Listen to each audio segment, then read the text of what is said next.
বাংলাদেশে যত চাকরি প্রার্থী আছে তাদের ২ টা সাবজেক্টেই মূলত সমস্যা থাকে। একটা হচ্ছে ম্যাথ, দ্বিতীয়টা হচ্ছে ইংলিশ। তো ইংলিশ এত সমস্যা হওয়ার মূল কারণ হচ্ছে আমরা ছোটবেলা থেকে ইংলিশ একটা ভুল পদ্ধতিতে শিখে আসি। এর ফলে কি হয়? ইংলিশ মোটামুটি পড়ে বুঝলেও আমরা কিন্তু লিখতে পারি না। লেখার মানটা ভালো হয় না। আজকে আমি দেখাবো কিভাবে খুব সিম্পল একটা রুল ফলো করে আপনি আপনার লেখার মান অনেক বেশি ইমপ্রুভ করে ফেলতে পারবেন। ফলে আপনার লেখাটা যদি বিগিনার লেভেলে থাকে সেটা রাতারাতি অ্যাডভান্স লেভেলে চলে যাবে এবং রুলটা খুবই সিম্পল, যে কেউ ফলো করতে পারবে। তো আমার নাম মৃদুল বৈদ্যনিক। আমি ৪৪তম বিসিএস এ ট্যাক্স ক্যারিয়ার সুপারিশপ্রাপ্ত হয়েছি।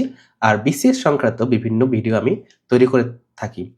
রুলটা হচ্ছে, এখানে আমরা যদি ভিডিওতে ব্যাক করি, রুলটা হচ্ছে খুবই সহজ। সেটা হচ্ছে আমরা যে অ্যাডজেক্টিভ গুলো ইউজ করি, সেই অ্যাডজেক্টিভ গুলো সাধারণত আমরা খুবই কমন কিছু অ্যাডজেক্টিভ ইউজ করি এবং সেটার আগে একটা ভেরি লাগিয়ে দেই। মানে ভেরি, ভেরি, ভেরি, ভেরি এটা, ভেরি গুড, ভেরি ব্যাড। এটা করলে কি হবে? আপনার লেখার মানটা কিন্তু সাথে, সাথে একটা চাইল্ডিশ হয়ে যাবে, বাচ্চা সুলভ হয়ে যাবে। তো আপনি যখনই কোনো কোথাও ফ্রি হ্যান্ড রাইটিং করতে যাবেন, চেষ্টা করবেন ভেরি দিয়ে যে অ্যাডজেক্টিভ গুলো আপনি লিখতেছেন সেইটাকে বাদ দিয়ে অন্য কোনো অ্যাডজেক্টিভ বা অন্য কোনো ওয়ার্ড দিয়ে সেটাকে রিপ্লেস করতে। তো আমি আজকে কয়েকটা উদাহরণ দেব। এটা দেখে আপনি একটা আইডিয়া পেয়ে যাবেন এবং এগুলোর পাশাপাশি আমি সবচেয়ে কমন গুলো নিচ্ছি। এগুলোর পাশাপাশি আপনি আরো বিভিন্ন জায়গা থেকে এটা শেখার চেষ্টা করবেন। আশা করি ভবিষ্যতে এরকম আরো ভিডিও দেওয়ার চেষ্টা করব। হ্যাঁ? তো ১ম টায় দেখি, সেটা হচ্ছে যে দিস ইজ ভেরি নেসেসারি। তো এক্ষেত্রে কি হবে? আমরা এই ভেরি নেসেসারিটাকে বাদ দিয়ে অন্য কিছু লিখতে যাচ্ছি। দিস ইজ ভেরি নেসেসারি, এটা বেশি প্রয়োজন। এই ক্ষেত্রে এই ভেরি নেসেসারি এটা কেটে দিয়ে আমরা লিখতে পারি দিস ইজ এসেনশিয়াল। এসেনশিয়াল অথবা ক্রুশিয়াল লিখলেও চলে। হ্যাঁ? Crucial. So this is essential or crucial. খুব সিম্পল একটা চেঞ্জ, বাট আপনার এই ক্ষেত্রে ১ম বাক্যটা অনেক চাইল্ডিশ, কিন্তু দ্বিতীয় বাক্যটা this is essential or crucial, দ্বিতীয় বাক্যটা কিন্তু অনেক বেশি প্রফেশনাল হয়ে যাবে। হ্যাঁ? পরবর্তী আমি আরেকটা উদাহরণ দিচ্ছি। She is very careful in planning her routine. আরো অনেক ধরনের উদাহরণ হতে পারে যে government is very careful at maintaining the কি বলবো অর্গানাইজেশন ইত্যাদি, ইত্যাদি। এই ধরনের বা maintaining harmony among the societies. তো অনেক কিছু আমরা বলতে পারি। তো ভেরি কেয়ারফুলি যখন হবে, এখানে এটার অর্থ কি? যে সে তার রুটিনের প্ল্যানিং করতে অনেক বেশি কেয়ারফুল, অনেক বেশি সচেতন। তো এই ক্ষেত্রে ভেরি কেয়ারফুল না দিয়ে খুব সুন্দর একটা শব্দ দিয়ে আমরা রিপ্লেস করতে পারি। সেটা হচ্ছে মেটিকুলাস। মেটিকুলাস। মেটিকুলাস শব্দটার অর্থই হচ্ছে সে খুব অ্যাটেনটিভ টু ডিটেইল, খুব সূক্ষ্মাতি সূক্ষ্ম বিষয়ে খেয়াল রেখে তারপরে সেই কাজটা করছে। সেটাই হচ্ছে ভেরি কেয়ারফুল।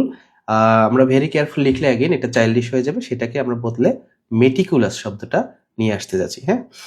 পরবর্তী যে এক্সাম্পলটা আমরা দেখতে পাচ্ছি, I have very strong reasons to pursue BCS. BCS কে ধাওয়া করার জন্য, বিসিএস কে আমার লক্ষ্য অর্জনের জন্য আমার অনেক বড়, অনেক শক্তিশালী একটা কারণ রয়েছে। তো এরকম বাক্য তো আপনাদের অসংখ্য লিখতে হবে, তাই না? বিভিন্ন এসেতে যে যেকোনো government has compelling reasons to do so, USA has compelling reasons to support Israel, এরকম কিন্তু অনেক কিছু লিখতে হবে। সো সেই ক্ষেত্রে আপনি এখানে মানে ভেরি স্ট্রং যেটা আছে সেইটাকে আপনি কেটে দিয়ে এখানে যে ওয়ার্ডটা লিখবেন সেটা হচ্ছে কম্পেলিং। মানে খুবই প্রফেশনাল একটা শব্দ, কম্পেলিং রিজনস। তো টিচার যখন দেখবে যে আপনি এটা লিখেছেন কম্পেলিং রিজনস, তখন কিন্তু সে খুশি হয়ে যাবে, না এই ছেলেটা একটু ডিফারেন্ট। আপনার সাথে সাথে বাক্যটা কিন্তু দেখেন ভেরি স্ট্রং রিজনস এটা লিখলে আপনার যে ইমপ্রেশন হবে সেটার বদলে আই হ্যাভ কম্পেলিং রিজনস এটা লিখলে আপনার ইমপ্রেশন অনেক অনেক বৃদ্ধি পাবে এবং আপনি দেখবেন পত্রপত্রিকা কিন্তু এভাবেই লিখে। ওকে, সো আমরা পরবর্তী উদাহরণটা যাই। The government took very wise decision regarding the fiscal policy. অর্থাৎ সরকার ফিসকাল পলিসি সংক্রান্ত অনেক একটা গুরুত্বপূর্ণ একটা বিজ্ঞর মতো একটা সিদ্ধান্ত নিয়েছে, সেটা আমরা বলতে চাচ্ছি। এই ক্ষেত্রে মনে রাখবেন এই যে ডিসিশন আপনার অনেকবার লিখতে হবে খাতায়। অনেক রকম যে সে একটা ভালো ডিসিশন নিয়েছে, সে একটা ওয়াইজ ডিসিশন নিয়েছে, সে একটা ইন্টেলিজেন্ট ডিসিশন নিয়েছে। এই ধরনের ক্ষেত্রে আপনি ভেরি ওয়াইজ এটা কেটে যে শব্দটা ইউজ করতে পারেন খুবই সুন্দর প্রুডেন্ট। এবং সাথে সাথে আপনার বাক্যটা কিন্তু একদম খুবই হাই লেভেলে চলে গেল, খুবই প্রফেশনাল হয়ে গেল। The government took prudent decision regarding, এখানে ডিসিশনস দিলে ভালো হয়, decisions regarding the fiscal policy. Okay, এরপরে দেখেন এখানে আমি পুরো বাক্যটা রেড কালার দিয়ে লিখেছি কারণ আমি চাচ্ছি বাক্যটা পুরোটা রিঅর্গানাইজ করে লিখতে। He is very interested in learning math. এখানে আপনি চাইলে ভেরি ইন্টারেস্টেড জায়গায় কিন শব্দটা ইউজ করতে পারেন, কিন। হি ইজ কিন ইন লার্নিং ম্যাথ। খুব একটা ভালো শোনায় না। এর চেয়ে আমি যদি এটাকে চাই এভাবে করে লিখতে, he is an enthusiastic math learner, ঠিক আছে? He is an enthusiastic math learner। অর্থটা মেবি 5% চেঞ্জ হয়ে যাচ্ছে, এখানে সামান্য চেঞ্জ হচ্ছে, কিন্তু সেটা এটা নিয়ে আমরা চিন্তা করব না, কারণ আমরা সাধারণত লিখতেই চাই এই অর্থটাই বেশি লিখতে চাই এই অর্থটা থেকে। তো এখানে একটু অর্থ চেঞ্জ হচ্ছে, কিন্তু বাক্যটা কিন্তু অ্যাগেইন প্রফেশনাল হয়ে যাচ্ছে। হ্যাঁ, he is an enthusiastic math learner। Okay, so this is a very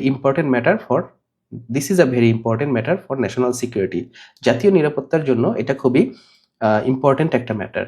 এখন আপনি বলতে পারেন যে সবকিছু আমি কিভাবে এই ভেরি সেটা এটার রিপ্লেসমেন্ট ওয়ার্ড কিভাবে জানবো? অনেক সময় থাকবে আপনি আসলে ওইটা রিপ্লেসমেন্ট ওয়ার্ড জানেন না বা পারেন না। সেক্ষেত্রে কি হবে? সেই ক্ষেত্রে এটা প্রফেশনাল করার উপায় আছে যদি আপনি টেকনিক জানেন। অর্থাৎ মনে করি যে this is a very important, এই ভেরি ইম্পর্টেন্টটা আপনি রিপ্লেস করতে পারছেন না, তখন আপনি এই সেম বাক্যটা ভেরি ইম্পর্টেন্টের বদলে আপনি সেম বাক্যটা অন্যভাবে লিখবেন। সেটা কিভাবে লিখবেন দেখি আমরা। This matter is of considerable, ভেরির জায়গায় আমরা কনসিডারেবল, বা আপনি এখানে সিগনিফিক্যান্ট ইউজ করতে পারেন, সিগনিফিক্যান্ট ইম্পর্টেন্স, তারপরে যা আছে ফর ন্যাশনাল সিকিউরিটি। ঠিক আছে, তাহলে আমরা দেখেন যে কি করলাম, this is a very important matter for national security. এটা একটা চাইল্ডিশ বাক্য বা হয়তো ইন্টারমিডিয়েট লেভেলের বাক্য, এটাকে আমি খুব সিম্পলি সেম কথা লিখে অ্যাডভান্স লেভেলে নিয়ে গেলাম কিভাবে, this matter is of considerable অথবা সিগনিফিক্যান্ট, যেটাই আপনি ইউজ করেন না কেন, this matter is of considerable or significant importance for national security. শুনতেও খুব একটু ভারী শোনাচ্ছে, আর আপনার কিন্তু বাক্যটা এভাবে করেই প্রফেশনাল লেভেলে বা একাডেমিক লেভেলে চলে গেল। সো এই হচ্ছে কিছু টেকনিক, 6টা আমি টেকনিক দেখেছি। আমি আর কয়েকটা ওয়ার্ডের ভেরি বদলে কি লেখা যায় সেটা আমি লিখে দিচ্ছি, জাস্ট সেন্টেন্স দেখাচ্ছি না। যদিও মনে রাখবেন সবসময় এগুলো কিন্তু প্রত্যেকটা জিনিস আমি সেন্টেন্স কেন দেখিয়েছি, কনটেক্সটের উপর ডিপেন্ড করে যে আপনি কোন শব্দটা লিখবেন। হ্যাঁ, সো এইগুলো কিন্তু কনটেক্সটের উপর ডিপেন্ড করবে। ভেরি লার্জের বদলে এক এক কনটেক্সটে এক এক রকম শব্দ আমরা হয়তো ইউজ করবো, বাট আমি একটা কমন শব্দ দেখিয়ে দিচ্ছি। ভেরি লার্জের বদলে আমরা ইনর্মাস শব্দটা ইউজ করতে পারি। ঠিক আছে, এরপরে ভেরি ফাস্ট, এটার বদলে আমরা সুইফট, র্যাপিড ইত্যাদি শব্দ এখানে ইউজ করতে পারি। ভেরি হট, এইটা খুব সুন্দর একটা রিপ্লেসমেন্ট ওয়ার্ড আছে, এটা হচ্ছে স্কর্সিং। কেন ধরেন এরকম শব্দ খুব প্রচলিত থাকে যে আন্ডার দ্য ভেরি হট সান, এরকম না লিখে যে আন্ডার দ্য স্কর্সিং সান বা স্কর্সিং ডেজার্ট, মরুভূমিতে প্রচুর গরম, স্কর্সিং ডেজার্ট। ঠিক আছে,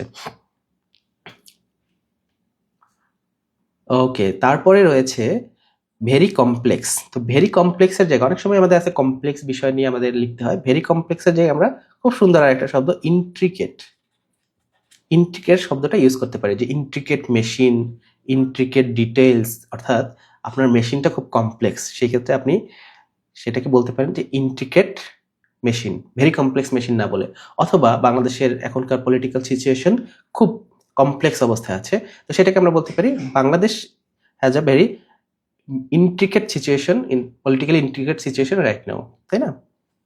বা সবকিছু খুব কমপ্লেক্স একটা ব্যালেন্স। এই ক্ষেত্রে আরেকটা খুব শব্দ যুগল একসাথে ইউজ হয় যে ইন্ট্রিকেট ব্যালেন্সটা খুব সূক্ষ্ম অবস্থায় রয়েছে, সেটাকে আমরা বলি ইন্ট্রিকেট ব্যালেন্স। ভেরি ওল্ড, এটাও আপনারা মনে করেন যে বিভিন্ন বিষয় নিয়ে লিখতে ইউজ করতে হতে পারে। এটা দুইটা লেখা যায় এনশিয়েন্ট অথবা আর্কাইক লিখলে আরো অনেক বেশি পুরাতন বোঝায়, এনশিয়েন্ট তার চেয়ে একটু কম বোঝায়, এরকম আর কি, পুরোটাই কনটেক্সটের উপরে ডিপেন্ড করে। সো ভেরি ওল্ডের বদলে আমরা এনশিয়েন্ট বা আর্কাইক, যেমন হচ্ছে যে this is very ancient relic মানে কি? রেলিক মানে হচ্ছে স্মৃতিচিহ্ন। তো এই ছিল ইংলিশ রাইটিং ইমপ্রুভের সবচেয়ে সহজ একটা তরিকা, অর্থাৎ এই একটা রুল আপনি যদি ফলো করেন দেখবেন যে আপনার ইংলিশ রাইটিং রাতারাতি একদম অ্যাডভান্স লেভেলে চলে যাবে। আরও অনেক টেকনিক আছে, ধীরে ধীরে আমি বলার চেষ্টা করব। যদি ইন্টারেস্টেড থাকেন ভিডিওতে কমেন্ট করে জানাতে পারেন, তাহলে এরকম ভিডিও আরও নিয়ে আসার চেষ্টা করব।